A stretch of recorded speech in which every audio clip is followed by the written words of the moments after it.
There are days you feel like you're living in the world, but don't truly belong anywhere. Your mind grows weary from trying to control. Your heart is tangled in comparisons, expectations, and unspoken words. You're not short on time. You're simply losing yourself in the noise.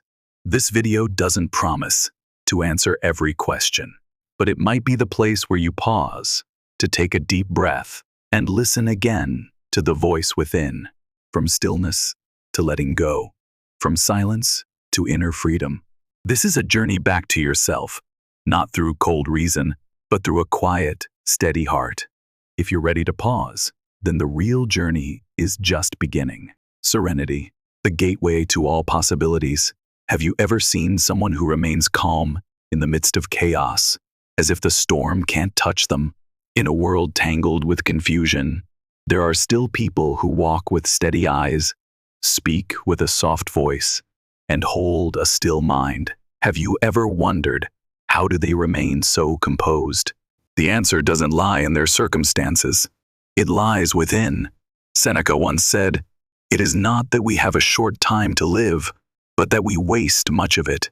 And time, when consumed by anxiety and negative emotions, becomes a prison where possibilities are locked away and the mind loses clarity to see the path ahead.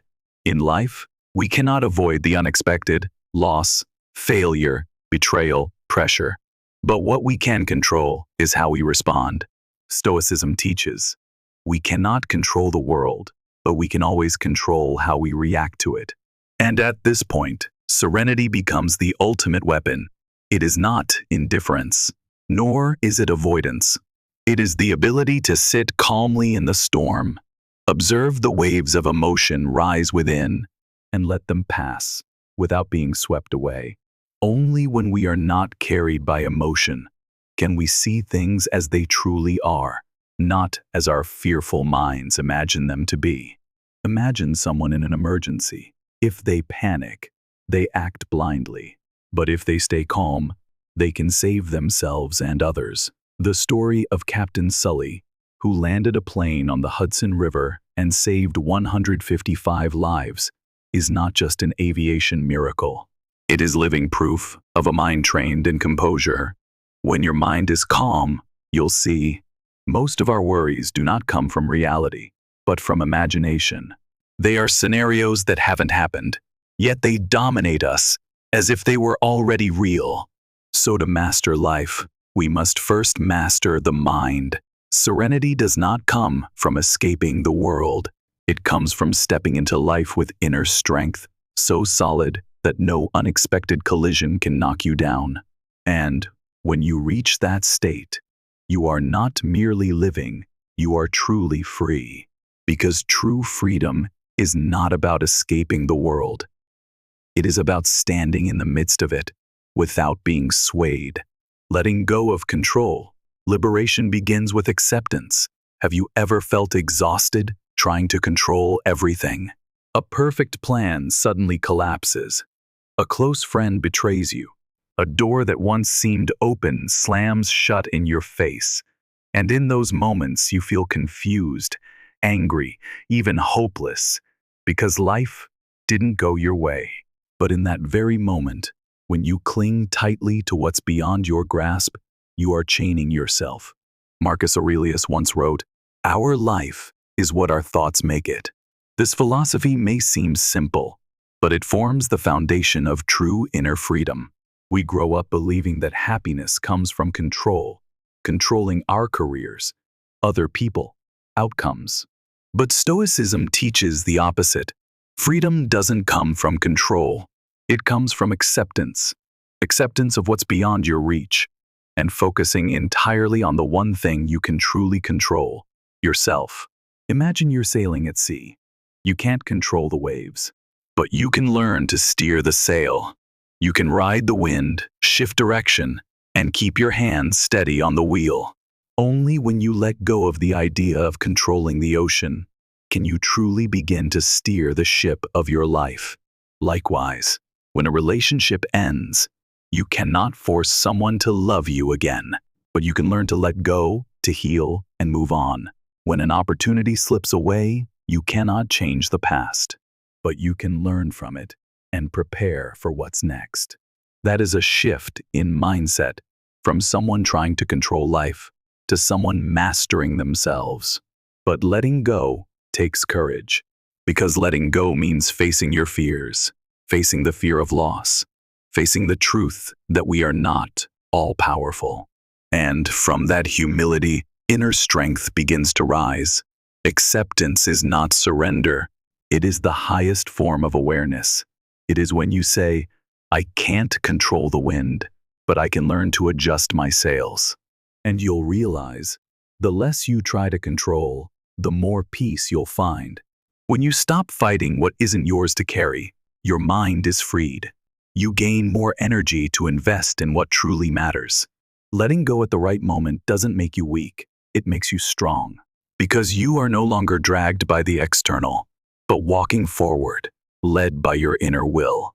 And from that place, where you stop struggling against the flow of life, true inner freedom begins to grow.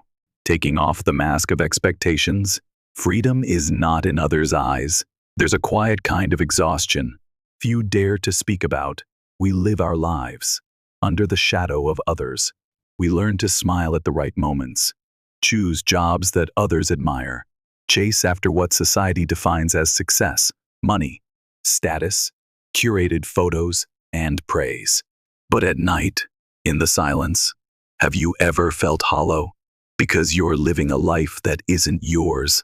Stoicism teaches, happiness isn't found in others' approval, but in living according to your true nature and values.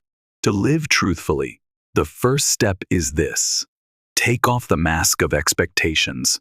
From a young age, we are programmed to seek approval. As children, we looked for our parents' praise. As adults, we chase society's acceptance. Gradually, we learn to measure our worth by others' standards. The danger is this: the more you try to become someone, the further you drift from who you really are. That leads to stress, anxiety, and sadness. Because no matter what you achieve, you will always feel not enough. Marcus Aurelius once wrote, "Do not waste your life living someone else's story." So how do you step out of this invisible trap? First, listen to yourself. When you see someone succeed, don't rush to compare. Ask, do I truly want that? Or am I envious only because society glorifies it? Because not every spotlight is meant for you. Some paths may shine, but won't make you happy. Second, face the fear of failure. Many don't dare live authentically because they fear being judged, rejected, or left behind. But if you spend your life trying to please everyone, you will lose the one person you must protect most, yourself. Remember, all comparison is a trap. It makes you forget your unique journey.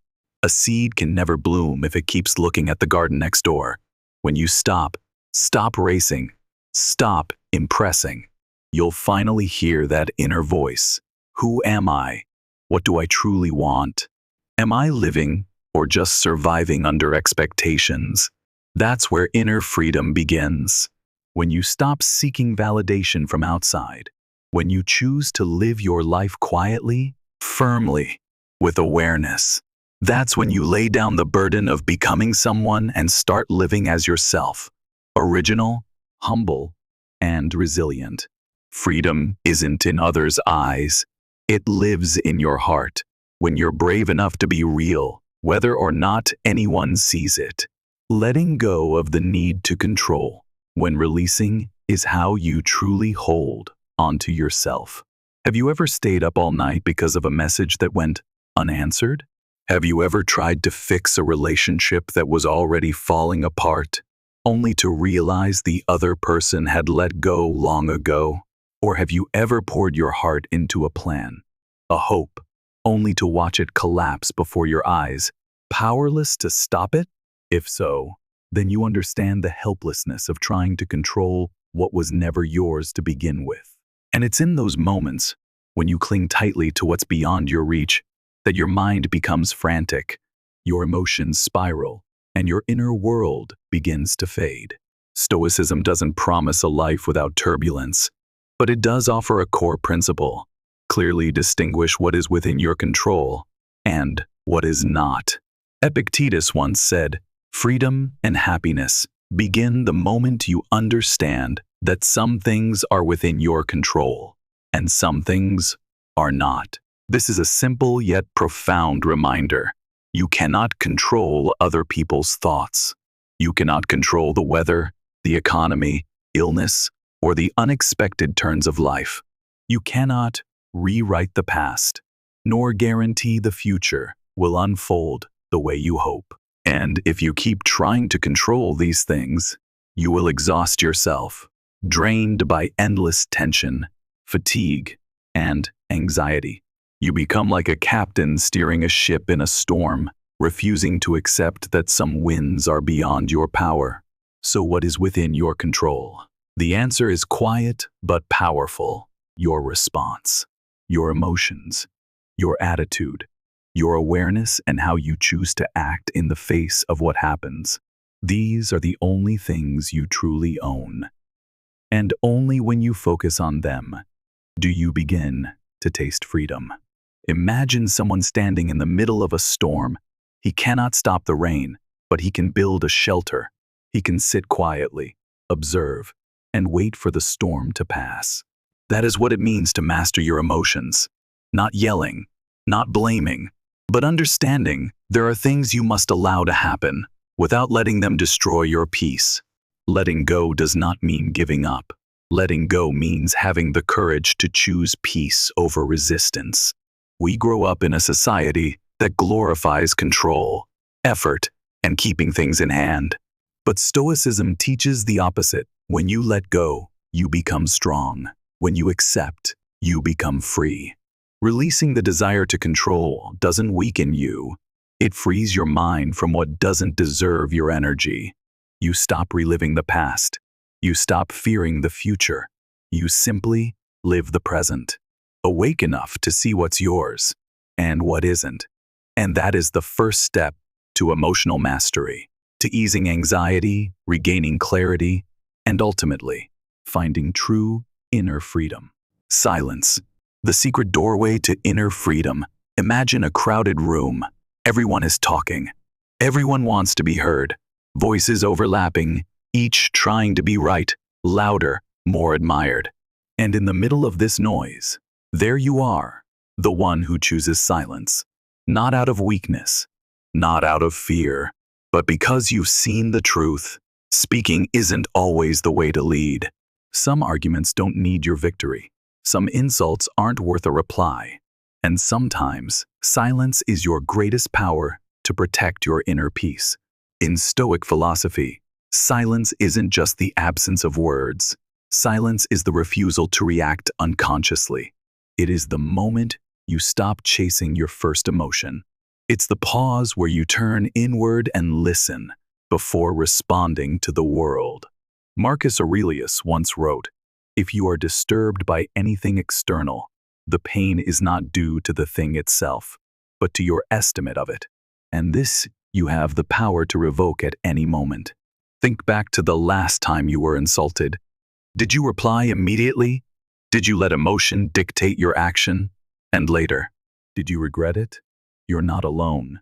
Most of us have been there, which is why the skill of pausing, even for just a few seconds, is the first step to mastering your emotions and freeing yourself from impulsive reactions.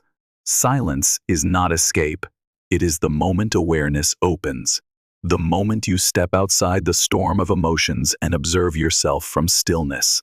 In that stillness, you are no longer a puppet of anger, fear, or pain. You are the one steering the ship, choosing where it goes, not tossed around by every wave. A real-life example? Think of Nelson Mandela. He was imprisoned for nearly 30 years, humiliated, tortured, stripped of freedom. Yet he didn't let rage consume him. He didn't retaliate with hate. He responded with calm, thoughtful silence. And in doing so, he moved the world. Because inner stillness is not surrender. It's the strongest kind of power. a human being can possess. You may be misunderstood. You may be attacked with words. You may face injustice and chaos. But if you hold your silence within, if you don't let knee-jerk reactions take over, if you don't mirror the cruelty you receive, then you've made a powerful step home to your real self. And the wonder is, when you go silent, you begin to hear what has been drowned out. The voice of reason, the voice of intuition, the voice of presence. External silence clears the path for internal freedom. You are no longer ruled by circumstances. You are no longer a victim of emotion. You become the chooser, calm, clear, and strong. So next time, life throws you a situation brimming with emotion, try choosing silence, not to avoid, but to listen deeply to yourself, and step into a deeper realm where freedom is no longer an idea, but a real, lived experience. Acceptance, the doorway to unconditional peace. There are things in life that you cannot change. You cannot force someone to love you the way you wish. You cannot make the past unfold differently. You cannot control loss, betrayal, pain, or raw injustice. And the real suffering isn't in what happens. It's in our desperate effort to resist what already is. Have you ever been there? Asking why things turned out so badly? Torturing yourself with what-ifs? If only I had acted differently. If only they hadn't changed. If only life had gone the way I hoped. Then you get trapped in the spiral of suffering, resentment, sadness, confusion. But Stoicism, and those who've walked through pain, teach one profound truth. We don't suffer because of the event. We suffer because we expected it to be different. And the way out is not control, but acceptance. Not blind surrender, but clear-eyed acknowledgement. Acceptance not to give up, but to stop wasting energy on what cannot be altered. Acceptance is an act of wisdom. It's when you face a hard truth, and instead of fighting, you breathe into it. Not because you're weak, but because you're strong enough not to need the world to bend to your will in order to be at peace. Seneca once said, "We suffer not from the events in our lives, but from our judgment about them. If you see pain as punishment, you will drown in bitterness. But if you see pain as a lesson, a chance to grow, a door begins to open within you." Picture a great storm approaching. You cannot stop it, but you can choose. Scream at the sky in anger, or shut the door, light a candle, and listen to the rain. The storm remains, but your heart is different. Many people have turned suffering into the beginning of freedom. Viktor Frankl, a psychologist imprisoned in Nazi concentration camps, witnessed death, cruelty, and unthinkable loss. But instead of despairing, he wrote Man's Search for Meaning, where he emphasized, in every situation, man has the last of human freedoms to choose his attitude. That is the Stoic spirit, not denial, not escape, but meeting reality with understanding, then choosing how to live from there. Acceptance doesn't mean you stop improving your future. It means you accept the present as a starting point from which you walk forward with clarity. When you let go of needing everything to be different, you stop spinning in anxiety, in regret, in struggle. You become free, not because the world changed, but because you no longer depend on it to feel whole. Acceptance is the mark of someone who understands. Freedom doesn't come from controlling everything. It comes from no longer needing to. And when you've accepted what cannot be changed, you finally gain the strength to change what can, yourself. Ask yourself, what am I resisting that I actually need to accept? How many times have I suffered simply because I couldn't let go of what I hoped for? If you're honest, you'll see inner freedom begins not by adding more, but by letting go. Gratitude, the source of healing and inner freedom. Have you ever seen someone smiling gently, walking lightly through a life full of uncertainties, and wondered, how can they be so at peace? even without anything extraordinary or abundant? The answer might surprise you, because they are grateful. In today's chaotic world, we are taught to chase more, achieve more, become greater. But few teach us to pause, to listen, and to appreciate what we already have, even the smallest things. Stoicism does not teach indifference to life, but it teaches you to stop taking things for granted. When you no longer see normal as something guaranteed, you begin to live again, genuinely, deeply, and tenderly. Are you breathing right now? Are you reading these words in silence, in a place safe enough to rest from all the noise? Do you have a body, not perfect perhaps, but still capable of feeling joy, love, and healing? If yes, then you are richer than you think. Seneca once wrote, "Wealth consists not in having great possessions, but in having few wants." And Epictetus, once sold as a slave, taught, "If you want to be happy, start by counting what you have, not what you lack." Gratitude doesn't make life less harsh. It simply makes you strong enough not to be buried by it. It gives you a new set of eyes, to see light in darkness, hope in ruins, and faith even when there's nothing left to cling to. Strangely, when you start to feel grateful for the little things, the big things begin to appear. Not because the universe suddenly grants you more, but because you change. You open your heart, raise your awareness, and act from a place of abundance, not hunger. A grateful heart is a heart less easily broken, because it doesn't focus on what was lost, but on what remains. It doesn't ask, "Why am I lacking?" but whispers, "I'm still here. I still have time. I still have a chance to begin again." Imagine someone who's just suffered a loss, a heartbreak, a collapsed career. They have two choices: curse life, or thank it for letting them live to write a new chapter. And that choice determines whether they'll sink in sorrow or step into growth. If you're feeling anxious, stressed, or like something's missing, pause. Write down 3 things you're grateful for today. It could be someone who's still by your side, a full night's sleep, a golden ray of sunlight, a second chance. Gratitude doesn't need a reason.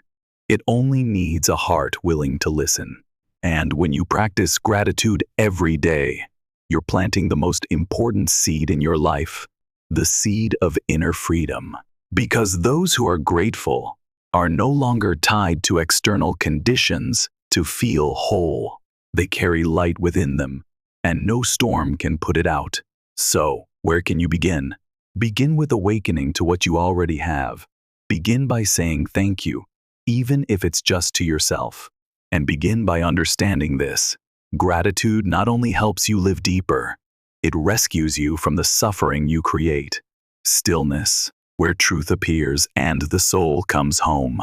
There is something all wise masters and sages, from east to west, agree upon. All deep transformation begins in stillness, not in applause, not in the noise of logic or the busyness of the world, but in the moment you stop speaking, you stop running, you stop searching, and start listening. Stoicism calls this inner stillness not surface silence, but a deep space within, where you can sit with yourself, unguarded, fearless, and free of judgment. The world outside screams, "What's next? What else must you achieve? What are people thinking about you?" But only in silence can you hear your real voice, the one that isn't loud, but piercingly clear. That voice doesn't ask you to be more. It simply asks, are you living truthfully? Stillness is not avoidance, it is confrontation. Confrontation with fears you've buried, with emotions you haven't named, with yourself, without masks, without performance. Marcus Aurelius once wrote, "The happy man is he who can live with himself in quiet solitude." And if you've never tried, give yourself 10 minutes a day. No phone, no music, just you, breathing, letting your mind spiral inward. At first, it may feel uncomfortable. empty, anxious, but stay. Because in that very void, healing begins. Stillness teaches you don't need to react to everything. Not every emotion needs a response. Not every word needs a reply. Not every pain needs to be resisted. You learn to simply observe and let go, and slowly, anxiety quiets. Tension melts away. Worries lose their grip. You no longer need to win because you've stopped being chained to the battle. True strength doesn't always roar. Sometimes it's in the calmest silence. Silence is not weakness. It is a decision. A person who understands themselves, who governs their emotions, who trusts what truly matters, needs no noise to prove anything. That is real freedom. Not from controlling the world, but from letting go of what doesn't deserve your control. And remember, every path back to peace begins at one intersection: stillness. Turning suffering into freedom, the Stoic art of transformation. Some days, it feels like you're standing in the middle of a storm. Everything is spinning. Overwhelming emotions, nameless fears, pressures from forces far beyond your control.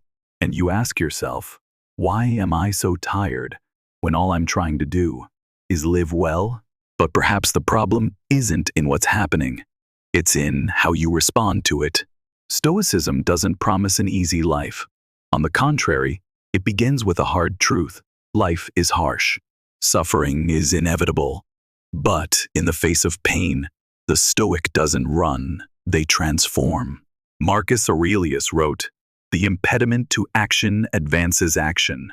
What stands in the way becomes the way." Can you hear it? That's not hollow motivation. It's a call to awaken, that what wounds you can also strengthen you. That if you're brave enough to pause, to look pain in the eye instead of fleeing, you'll see it's trying to teach you something. Maybe patience, maybe the lesson of letting go, maybe how to love yourself properly.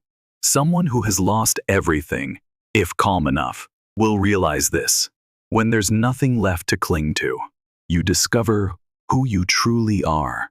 Like steel forged in fire, the mind matures only after enduring pain and refusing to break. This doesn't mean you should suppress your emotions. Stoicism doesn't encourage denial. It teaches you to face them without drowning, to feel without being ruled, to discern between emotion and reaction. Think of a flame. You can let it burn everything down, or you can use it to warm, to guide. Pain is the same. You can let it eat away at you, or you can use it to light the path back to yourself. When you stop asking, "Why is this happening to me?" and start asking, "What can I learn from this?" that's the moment you begin to be free. And when you are free from expectations, from control, from impulsive reactions, you are no longer a victim of life, but a builder of inner strength. Inner freedom isn't a distant goal. It's a state you can reach right now. If you're brave enough to face your pain, accept it, and walk through it with a fearless heart. This final chapter reminds us, true freedom doesn't come when life gets easier. It comes when you become the kind of person who can remain steady through the storm. That's when you stop running and start living. Steady, peaceful, and free. You've made it to the end of this journey. And if you're still here, it means your heart is ready. Not to escape life, but to own it. Not to deny pain, but to transform it. The door to inner freedom is always open. You just need to be still enough and strong enough to walk through the journey home. Inner stillness is home. Here's a truth few dare to face. We've spent so much time running outward, chasing success, recognition, happiness, and sometimes even our very sense of existence. But the farther we go, the emptier we feel. The harder we try, the more insecure we become. And eventually, no matter how many achievements we hold, we still feel lost. Why? Because we've forgotten something vital. Home is not outside. It's in your mind, your heart, and the deep stillness within. Stoic philosophy doesn't guide you toward an ideal life. It guides you back to your true self, where you're no longer bound by emotions, opinions, or things beyond your control. We often get stuck in two states, worrying about the future and regretting the past. The mind becomes a cage where fear loops endlessly, but the present is the only place you can truly live, breathe, and choose again. Coming home to yourself is not selfish. It's the highest form of wisdom when you stop seeking outside and begin nurturing within. That's when you no longer seek compliments because you know your worth. You no longer need to prove because you realize strength doesn't need attention. You no longer need control because you've learned to trust the flow of life. Seneca once wrote, "When you live in harmony with nature, including your true nature, you are no longer dragged around by desires, anxiety, or cravings." And then something beautiful happens. You don't need to strive to attract anything. Your clarity and steadiness become a magnetic field. You're not chasing peace anymore. You are the peace. Imagine someone meditating in a storm. Everything around them is chaotic: wind, people, pressure, expectations. Yet they sit still, breathing, untouched. You can be that person, not by leaving life, but by living within it, with a soul that remains unmoved. The journey toward inner freedom is not easy. There will be moments of doubt, moments when you want to quit and return to the familiar chaos of reaction and judgment. But if you can still hear that quiet voice inside your heart, a whisper that says, "You deserve a life that's deep, peaceful, and free," then don't stop. Because each step, no matter how small, brings you closer to your true home, to the place untouched by storms, to the only place you've ever truly belonged: stillness, freedom, and wholeness from within.